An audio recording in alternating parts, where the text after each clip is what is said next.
Hai, masih bersama saya, Mr. Z, bicara. Tentu saja bicara tentang kebenaran, berdasarkan fakta, data, dan realita. Teman-teman, ini masih terkait dengan putusan hakim gugatan cerai Baim Wong kepada Paula Verhoeven yang dibacakan tanggal 16 April 2025. Paula Verhoeven melaporkan hakim ke komisi yudisial. Ya, kalau menurut pendapat saya ini sangat tepat ya. Kenapa?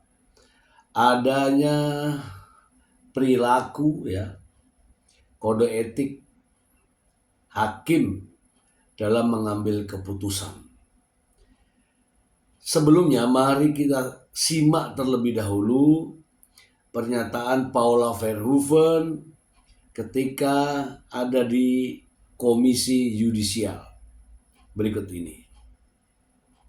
Di sini saya hadir dan mendatangi komisi yudisial untuk melaporkan dugaan terjadinya pelanggaran kode etik dan pedoman perilaku hakim yang dilakukan Majelis Hakim pada Pengadilan Agama Jakarta Selatan yang memeriksa dan mengadili perkara perceraian saya.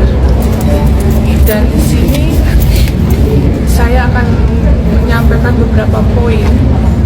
Di antaranya adalah pelaporan ini, dalam hal ini adalah Majelis Hakim keliru dalam memberikan pertimbangan putusan. Dan juga terlapor dalam memutuskan tidak mempedomani bukti-bukti yang disampaikan dan fakta persidangan. Saya cukup sedih ya, karena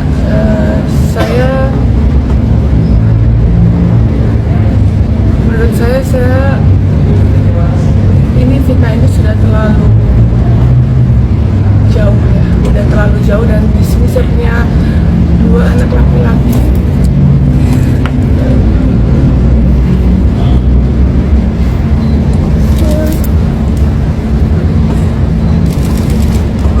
Saya punya 2 anak laki-laki yang saya selalu jaga mentalnya.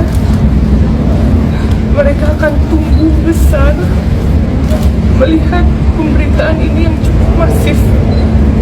Jadi buat saya melakukan ini demi anak-anak saya dan kedua orang tua saya. Dan saya harap semuanya, apa yang saya ucapkan ini bisa saya pertanggungjawabkan di akhirat. Dan saya secara tegas menyampaikan bahwa tidak ada terjadi perselingkuhan selama saya menjalani pernikahan, dan tidak ada juga bukti perselingkuhan di persidangan. Secara tegas saya menyatakan tidak ada terjadi perselingkuhan selama saya menikah, dan saya bisa bertanggungjawabkan ini semua, perkataan saya, perlakuan saya di akhirat. Dan ini saya lakukan demi menjaga mentalitas anak-anak saya yang masih kecil, yang nantinya mereka beranjak dewasa bisa mengakses semua berita tentang ibunya. Dan saya harap di sini saya berdiri untuk seorang ibu yang melindungi anak-anak saya. Jadi saya berharap kalian semua mengerti. Baik, kalaupun saya banding bukan karena saya tidak mau co-parenting, tapi saya ingin keadilan dari putusan yang disertai bukti-bukti yang ada. Oke teman-teman ya, jadi mengapa saya katakan Paula Verhoeven sangat tepat melaporkan hakim ke komisi yudisial. Ya memang harus lapor kemana kalau mau melaporkan hakimnya. Kalau mau melaporkan hakim ya harus di komisi yudisial. Itu yang tepat. Terkait apa? Terkait dengan adanya kode etik dan perilaku hakim. Apa yang dilaporkan gitu ya? Ya, apa yang dilaporkan? Begini teman-teman. Hakim dalam mengambil keputusan itu haruslah berdasarkan atas fakta-fakta persidangan. Kalau tidak diambil dari fakta-fakta persidangan kemudian dijadikan dasar mengambil keputusan, jelas itu melakukan pelanggaran kode etik sebagai seorang hakim. Dasarnya dari mana mengambil keputusan itu? Apa keputusannya? Nanti kita bahas, teman-teman. Sebelumnya, mari kita simak terlebih dahulu pernyataan dari Humas Pengadilan Agama Jakarta Selatan. Berikut ini. Kemudian selain dia menjawab ya yang pada intinya membantah dalil-dalil permohonan pemohon, juga pihak termohon juga mengajukan gugatan balik atau yang disebut dengan rekonvensi. Salah satu rekonvensinya yang diungkapkan adalah seandainya terjadi perceraian maka dia menuntut ya tetap hak asuh anaknya minta kepada termohon selaku ibunya, yang paling utama.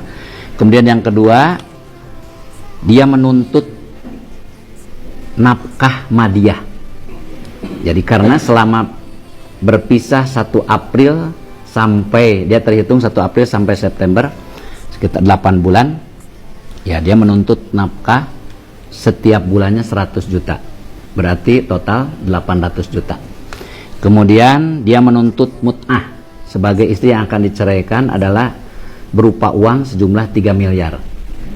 Ya, kemudian menuntut nafkah selama idah.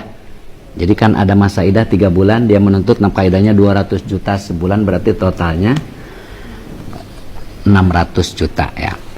Nah itu, selain itu juga dia menuntut ketika anaknya diminta oleh termohon, ada dia menuntut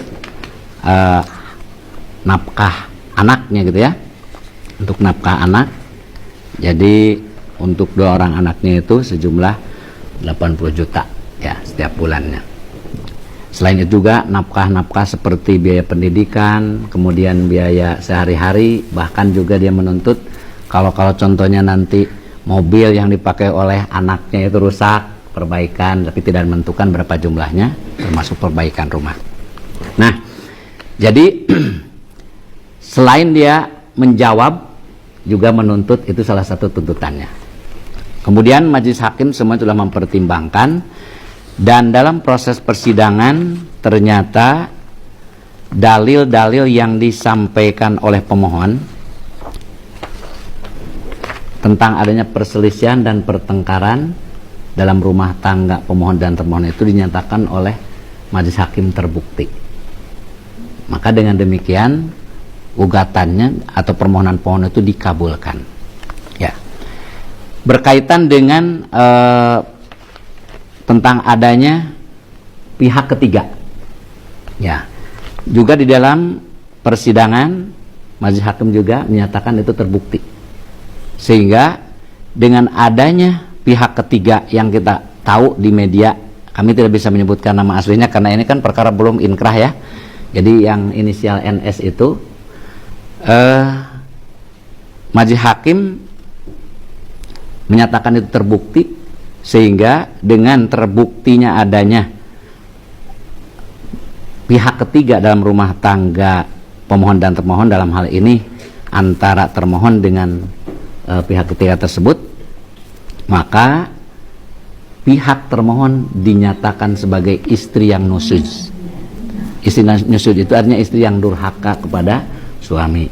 Ya, yang tadi dalam bahasanya melalaikan kewajiban, kemudian yang akhirnya tidak menjaga kehormatan sebagai istri, bahkan juga kalau bahasa isinya mengkhianati hubungan suci antara suami istri itu. Nah itu yang fakta-fakta di persidangan yang terbukti. Oleh karena itu maka dengan dinyatakannya termohon sebagai istri yang nusuz, maka hak-hak sebagai istri yang akan diceraikan dengan tadi untuk mendapatkan nafkah idah, nafkah madiah, Nah, itu secara otomatis maka dia dinyatakan tidak berhak. Karena dalam ketentuan kompilasi hukum Islam pasal 149 huruf B itu jelas sekali, istri yang diceraikan itu berhak untuk nafkah, baik nafkah madiyah atau nafkah iddah, itu dengan syarat kalau tidak berlaku nusud. Jadi ketika dinyatakan terbukti nusud maka dia tidak punya hak. Tetapi dalam pasal 149 huruf A-nya itu dinyatakan bahwa tetap dia punya hak untuk mendapatkan mut'ah. Oleh karena itu maka pengadilan atau dalam hal ini majelis hakim yang menjangkan hanya mengabulkan tentang mut'ah. Itu gambaran proses persidangan. Oleh karena itu maka putusan majelis hakim pada garis besarnya dengan gambaran seperti itu bisa diungkapkan antara lain ya, mengabulkan permohonan pemohon, kemudian memberi izin kepada pemohon untuk menjatuhkan talak satu roj'i terhadap termohon di depan sidang pengadilan agama Jakarta Selatan ini setelah putusan berkekuatan hukum tetap.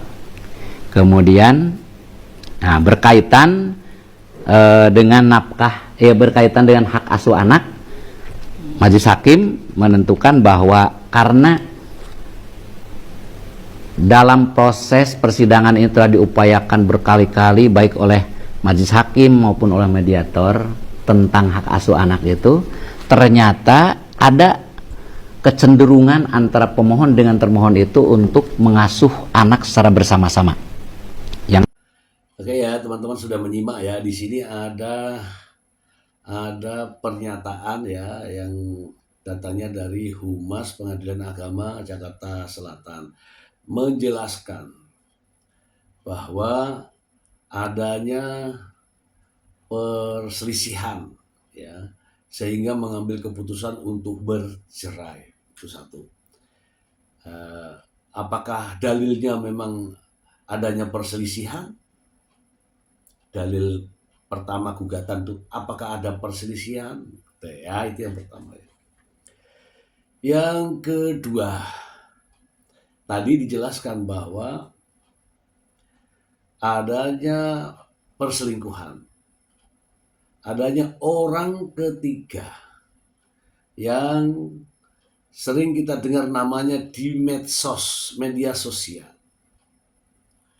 Itu juga ternyata menjadi dasar putusan hakim. Bisakah dasar putusan hakim hanya berdasarkan di media sosial? Oke.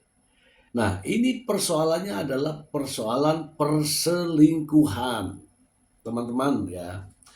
Baik yang pendukung Baim maupun pendukung Paula ya, sama saja ini ya. Perselingkuhan adalah hubungan persetubuhan antara lelaki dan perempuan yang bukan pasangan yang sah. Oke? Atau aktivitas seksual lainnya. Oke. Artinya apa? Ada hubungan antara Paula Verhoeven dengan Nico Surya.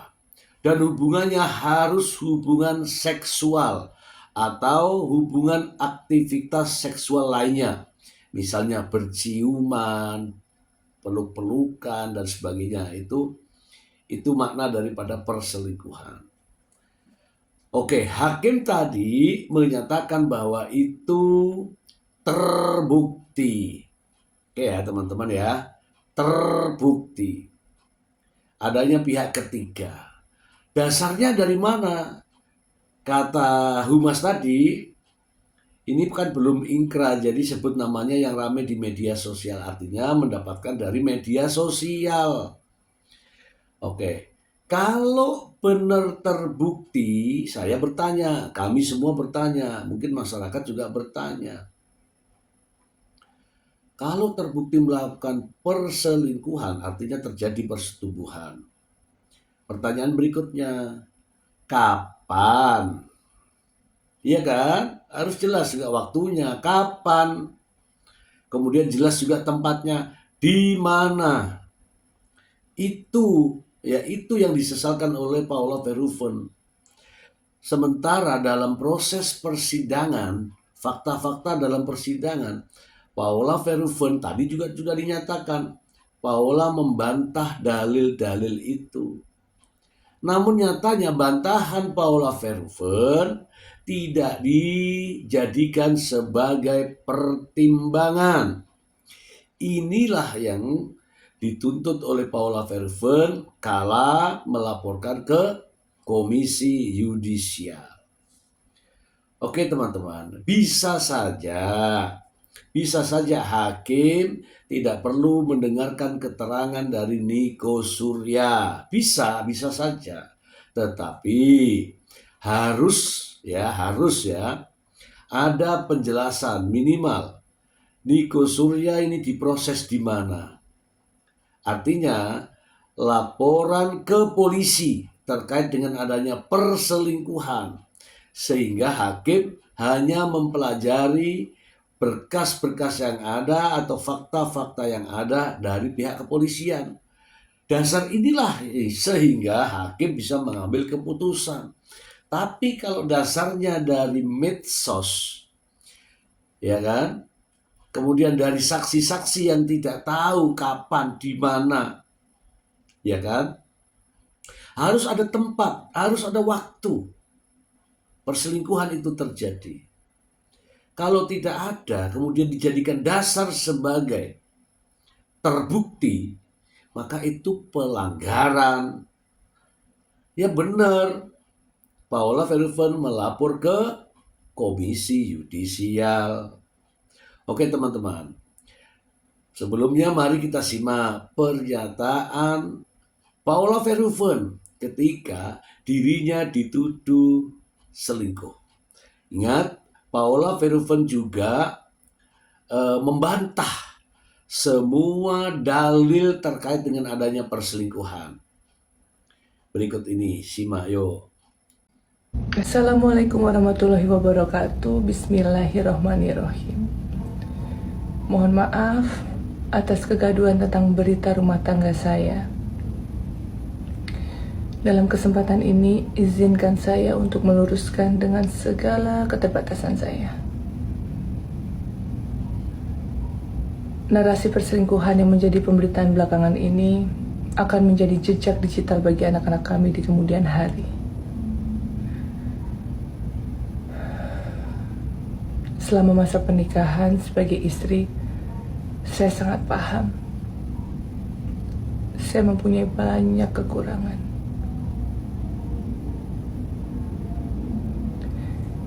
Namun dalam kesempatan ini, saya ingin meluruskan bahwa berita perselingkuhan itu tidak benar.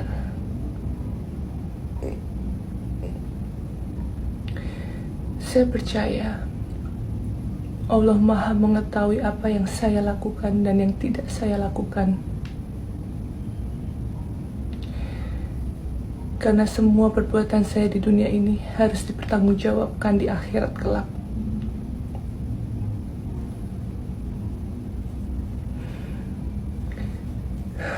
Saat ini bukanlah tahap yang mudah untuk kami, saya dan juga anak-anak. Oleh karena itu, dengan segala kerendahan hati, mohon doanya.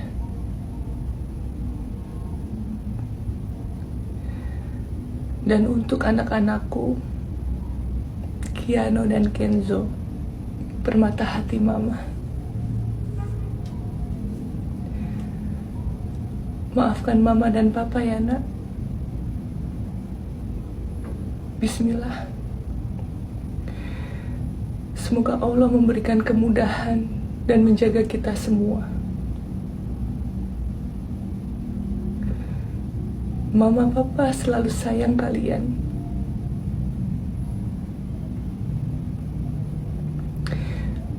Wassalamualaikum warahmatullahi wabarakatuh. Saya pribadi sudah menyampaikan bahwa seandainya hakim memutuskan sesuai dengan aturan, aman. Apa aturannya?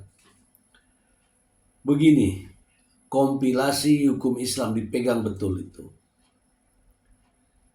eh, Paula Verhoeven membantah dalil yang dinarasikan oleh pihak Baim Wong. Sehingga kalau ada yang menuduh, kemudian ada yang membantah, jangan yang menuduh yang dijadikan dasar, bantahannya juga dijadikan pertimbangan. Oke, jadi selama ini saya melihat apa yang dibantahkan oleh Paula Verhoeven tidak dijadikan pertimbangan. Oke ya teman-teman ya. Nah, kenapa kok tidak banding gitu ya teman-teman, banyak bertanya ya. Kenapa kok tidak banding?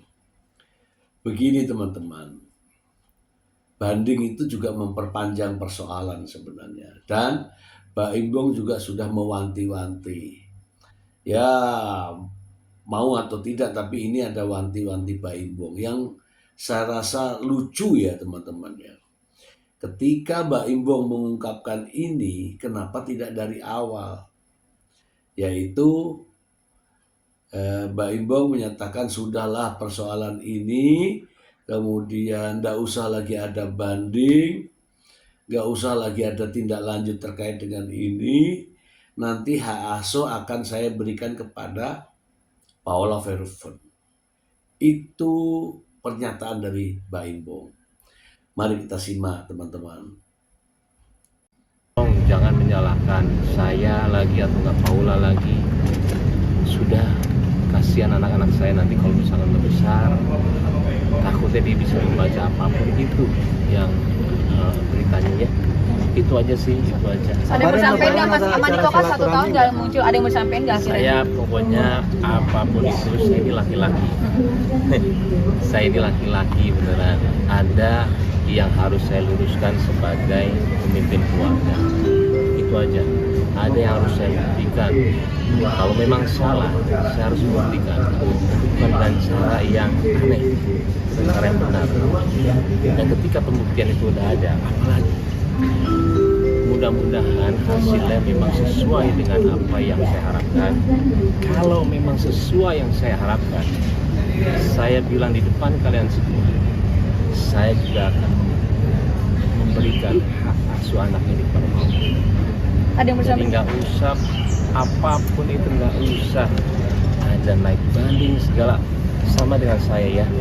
Saya juga kalau terburuknya juga atau nggak yang tidak mau diri saya tidak akan naik banding. Yang terbaik buat anak. Sebaliknya, kalau Paula nggak usah naik banding, saya yang akan kasih hak asuh anak itu kepada Paula. Jadi gini, bukan mengenai rebut-rebutan anak. Ada dari sifat laki-laki yang harus kita memang, saya harus buktiin kalau memang itu salah. Nggak bisa, karena saya laki-laki. Bukan dengan cara seperti itu, cara yang kita lawan-lawan. Balik lagi, doain ya, doain semuanya kayaknya sudah saya ngomong di sini, walaupun doakan juga, insya Allah doain aja yang terbaik ya. Untuk anak-anak Sekali lagi teman-teman ya, sekali lagi bahwa yang jadi persoalan di sini adalah kalau putusan-putusan yang lainnya nggak ada masalah, tapi yang satu ini bermasalah. Ketika dinyatakan pihak ketiga terbukti, itu menimbulkan kegundahan tersendiri. Ya, kenapa? Karena ada embel-embel predikat di belakangnya, titel baru di belakangnya, yaitu sebagai istri yang durhaka. Itulah yang menyebabkan Paula Verhoeven sedih, tidak habis pikir. Kenapa selama ini kesetiaan saya justru beginilah jadinya. Ingat teman-teman ya, putusan cerai itu mungkin sudah jalannya. Hak asuh anak ya ini juga tidak diatur ya dalam kompilasi hukum Islam. Anak diasuh bersama 2 minggu di Baim Wong, 2 minggu di Paula. Ini juga baru ini teman-teman. Ya. Namun tidak menjadi persoalan. Yang menjadi persoalan adalah adanya gelar baru, yaitu sebagai istri yang durhaka. Ini teman-teman, kalau Paula Verhoeven merenung, dia pasti ingat anaknya. Bagaimana ke depannya dengan julukan semacam ini. Lalu teman-teman, pastilah teringat dengan orang tuanya. Karena Paula masih punya orang tua. Ternyata dia dijadikan sebagai istri yang durhaka. Ini yang membuat kita semua sedih. Andai kata itu semua tidak ada teman-teman, mungkin selesai sudah. Katakanlah begini.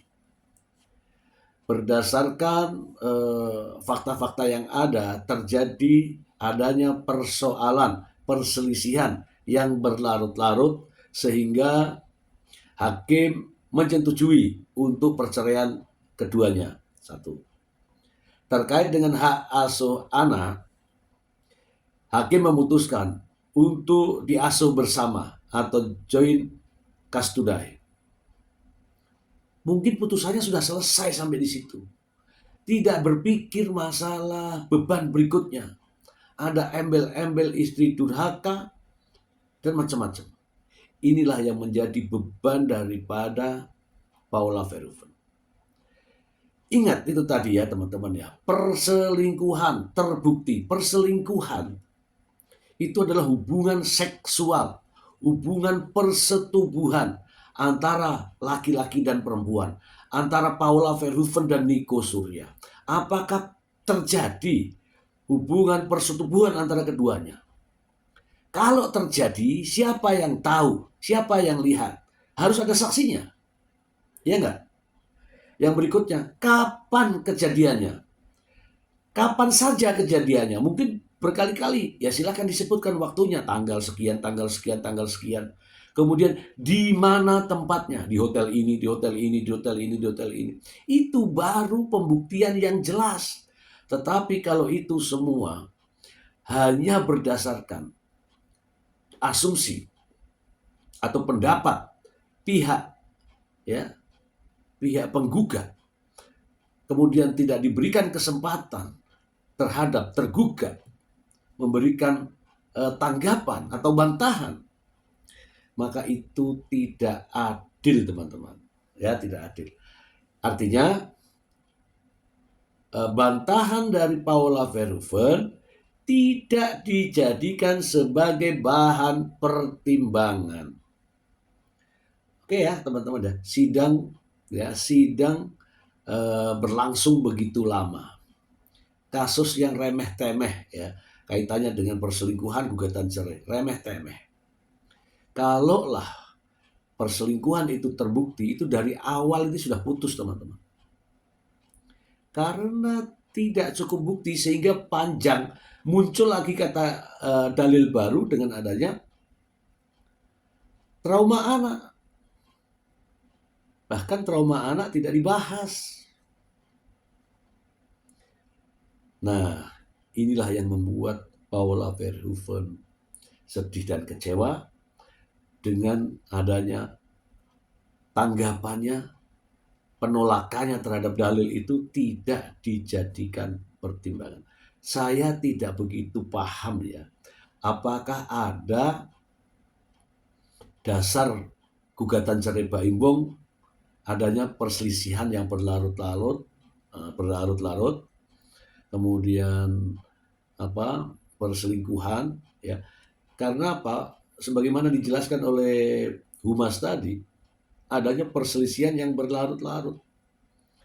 Apakah dalil tuduhannya ada? Saya tidak tahu teman-teman. Saya sudah mencari teman-teman. Ini rencananya saya mau pelajari, tapi saya tidak bisa menemukan ya. Dari Direktori Keputusan Mahkamah Agung ya, khusus Pengadilan Agama Jakarta Selatan. Mari kita simak ya teman-teman ya, upaya saya untuk menyajikan itu. Saya sudah mencoba mencari ya teman-teman ya, dari Direktori Putusan Mahkamah Agung Republik Indonesia, putusan PA Jakarta Selatan, perceraian ya. Di sini ada masalah ribuan ya teman-teman ya, ribuan kasus. Di sini ada kurang lebih 60.000 permasalahan ya terkait dengan perceraian. Ini adalah perceraian di Jakarta Selatan, teman-teman. Ini yang diputus pada tanggal 16 April 2025. Jadi putus tanggal 16 April, upload pun tanggal 16 April. Di sini bukan Paula Verhoeven ini ya, bukan Paula Verhoeven dan Mbak Im Wong, ini juga bukan. Ini juga bukan. Ya. Ini juga bukan. Ini juga bukan. Ini ya teman-teman ya, ini terregister pada tanggal 8 Oktober 2024, putus tanggal 16 April 2025, upload tanggal 16 April 2025. Putusan PA Jakarta Selatan nomor 3477 PDTG 2024 PAJS. Ya ini ya teman-teman ya, ini adalah putusan dari Pengadilan Agama Jakarta Selatan yang terkait dengan Mbak Im Wong dan Paula Verhoeven ya. Namun di sini ada merah teman-teman, unpublished ya. Unpublished ini. Kalau yang lain ini bisa dibuka teman-teman. Ini bisa dibuka tanggal 16 putusan. Ini tanggal 16 putusan semua ini bisa dibuka. Ya, ini putusan tanggal 16, upload tanggal 6. Putusan tanggal 15, upload tanggal 16. Putusan tanggal 16, upload tanggal 16. Putusan tanggal 15, upload tanggal 16. Putusan tanggal 15, upload tanggal 16. Putusan tanggal 15, upload tanggal 16. Putusan tanggal 14, upload tanggal 16. Putusan tanggal 14, upload tanggal 16. Putusan tanggal 15, upload tanggal 16. Ya, kalau yang ini adalah putusan tanggal 16, upload tanggal 16. Tapi sayang teman-teman ya, kita pengen tahu ini isinya, tapi ya ini contohnya ya. Putusan PA Jakarta Selatan 3477 PDTG 2024 PAJS. Putusan ini tidak dipublikasikan untuk melindungi privasi sesuai ketentuan SK KM 1144 tahun 2011. Apabila kepentingan mengakses putusan tersebut untuk kepentingan akademis agar menghubungi PPID pengadilan yang bersangkutan. Nah, ini untuk melindungi ya, untuk akademis ya, kita juga untuk akademis ya, kirim permintaan ini. Saya nanti kirim ya teman-teman ya. Ini intinya tidak bisa dibuka ya teman-teman ya, nggak bisa dibuka. Kita tidak bisa untuk mempelajari ya teman-teman ya. Ini ya, ini publish. Nah teman-teman, dengan semua yang saya uraikan tadi, kata kunci di sini adalah perselingkuhan terbukti. Nah, perselingkuhan terbukti ini terbukti yang bagaimana teman-teman? Apakah terjadi hubungan persetubuhan antara Paula Verhoeven dengan Nico Surya? Ataukah ada aktivitas lainnya, aktivitas seksual lainnya antara Paula Verhoeven dengan Nico Surya? Adakah bukti-bukti rekamannya dan sebagainya? Ini kita belum tahu ya teman-teman, belum tahu. Yang jelas Paula membantah semua tudingan itu dan merasa dirinya tidak melakukan perselingkuhan dengan siapapun. Apalagi dengan yang namanya Niku Surya yang adalah sebagai teman dekat Baim Wong. Ini yang menjadi polemik teman-teman, dan saya secara pribadi tidak akan berhenti untuk menyuarakan ini. Ya, ada ketidakadilan di sana, ada ketidakterbukaan di sana. Ya, perselingkuhan dinyatakan sebagai cukup bukti atau terbukti, namun dasar pembuktiannya tidak valid atau tidak jelas. Bagaimana menurut Anda? Tulis di kolom komentar. Semoga bermanfaat. Terima kasih.